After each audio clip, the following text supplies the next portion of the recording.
Hey guys, this week I'm taking a look at the Gophers offense and some of the struggles they had with the packages Northwestern threw at them last week.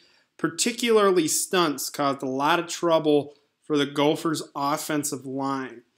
Northwestern's a real physical team. They've got a very stout front four, very physical linebackers that can get downhill. They're very rangy.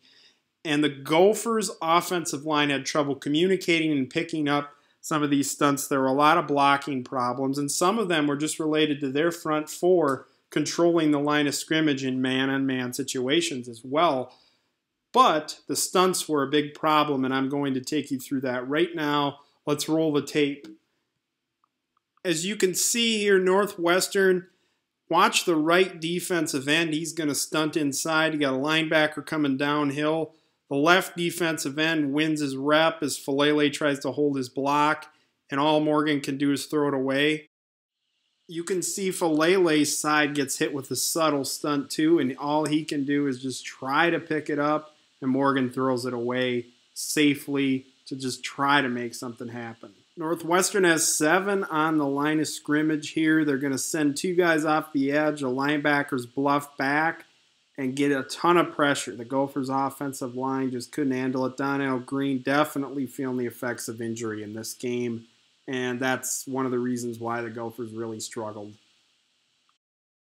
Let's take a look at one of the effective plays. This RPO slant game was here all day. Tyler Johnson just kind of settling into the soft spot. Northwestern was giving the Gophers this look quite a bit. Running it again here for you.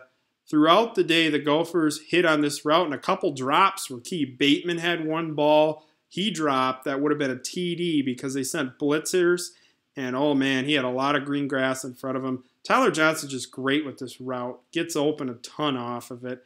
You'd think half of his yardage probably comes off slants because he's so effective running that route out of the slot. Now this clip here, you can see Tanner Morgan just does not see the dropping linebacker going to the boundary here and makes a really bad decision just throwing this football. Just a misread all the way. Did not see the guy drop into the boundary. Another big issue in this game was Tanner Morgan's inability to get the ball out quick. He lacked velocity on a lot of throws, and I pulled a couple examples for you. I'm rolling the clip now. You can see Tyler Johnson, they're just trying to get him in space to make a play here, kind of bubbling out. And he has to wait for the ball, and defenders can just readjust. They were able to break on the football so fast in this game because the Gophers were simply unable to get the ball out quick, and that's what Morgan particularly struggled with. In this clip here, you'll see Johnson just runs a simple out route, and he has to come down low to catch the pass. Got to hit him in stride there.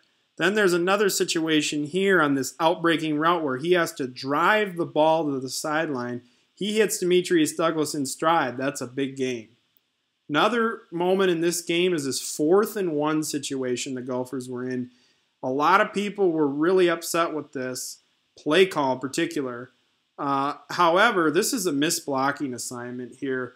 And it's tough because we don't know the protection call, but my guess is the right guard probably made a mistake here and needed to pick up the edge and not the linebacker he did. Either that or Ibrahim has to take the edge there.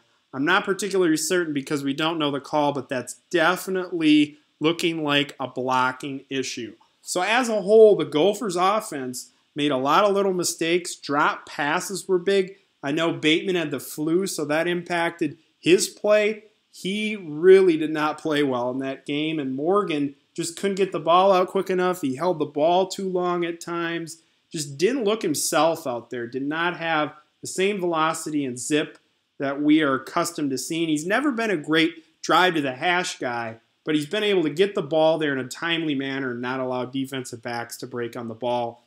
Gophers didn't execute enough, made too many mistakes on offense, and that really cost him the game because Northwestern, they do not make a lot of mistakes, and they force you to play a sound football game, and the Gophers were just unable to do that, and that was the big difference.